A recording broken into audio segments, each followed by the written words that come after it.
नमस्कार आपण समस्त स्वागत आम चैनल ओडिशा फूड को। आज आम बनैबा जह्नी बुट डाली आलूर तरकारी। एटा बहुत ही टेस्टी। आपण को पखाला भात बा नॉर्मल राइस सहित खाई परिवे बा रुटी सहित भी खाई परिवे। बहुत ही जल्दी हो जिवो और बहुत सहज भी बनैबा। तो आशा करछि रेसिपीटी आपण मानकु पसंद लागिबो। जदि पसंद लागिता रेसिपी तो आकु ट्राई करंतु। आ केमिति लागिला आपण मानकु हमकु वीडियो रो कमेंट बॉक्स रे जणेबाको मोटेरु भी भूलंतुनी। आ चैनल को सब्सक्राइब करनथिले सब्सक्राइब करनियंतु, बेल आइकन को भी प्रेस करनियंतु। तो चलतु स्टार्ट करबा रेसिपी। एठी मु कढ़ाई रे आग तेल को गरम कर नेछि। एबे सेहिथिरे कटा हितिबा जह्नी आ आलू को पके दबा। जह्नी को प्रथमे परिष्कार करी तार ऊपर चोपा काढ़ी नेबे। तापर ताकू धोई सारी भल से पोछि नेबे। पोछि नेबा पर ही ताकू टिके बड़ शेप रे काटी दबा। तो एबे मीडियम फ्लेम रे हमें जह्नी को टिके कलर चेंज होबा जाय भाजी नबा। एठी जह्नी और आलू हल्का भाव में भाजी गलानी। तो ताकू एबे बाउल को काढ़ी नबा।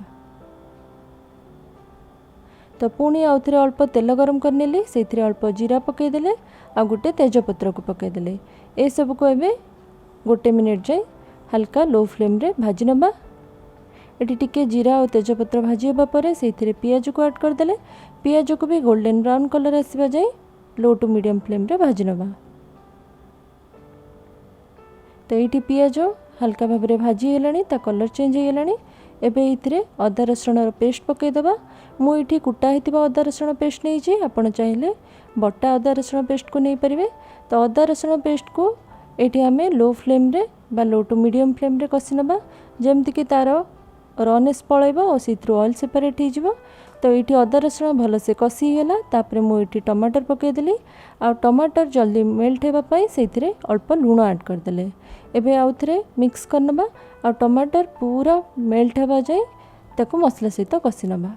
ये टमाटर भल से मेल्ट हो गला। एबे से गुंड मसला ऐड करवा। तो ये गोटे टीस्पून धनिया पाउडर पकईदेली, हाफ टी स्पून जीरा पाउडर पकईदेले, आ गोटे टीस्पून लंका गुंड पकईदेले, आ हाफ टी स्पून हल्दी पाउडर पकईदेले। मसला न पड़ापी से हाफ कप पानी देदबा।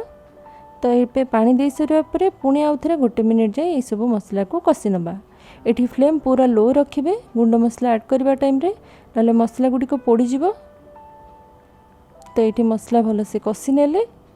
एबे इथिरे भजा हितिबा जह्नी आ आलू को ऐड करदबा। एबे इथिरे पकईदेले बुट डाली। बुट डाली को मु किछि समय पई बतरे नहीं पाखापाखि गोटे घंटा। तो एबे ताकू भल से धोईकी ये ऐड करदेली। एबे स्वाद अनुसार लुण देदबा।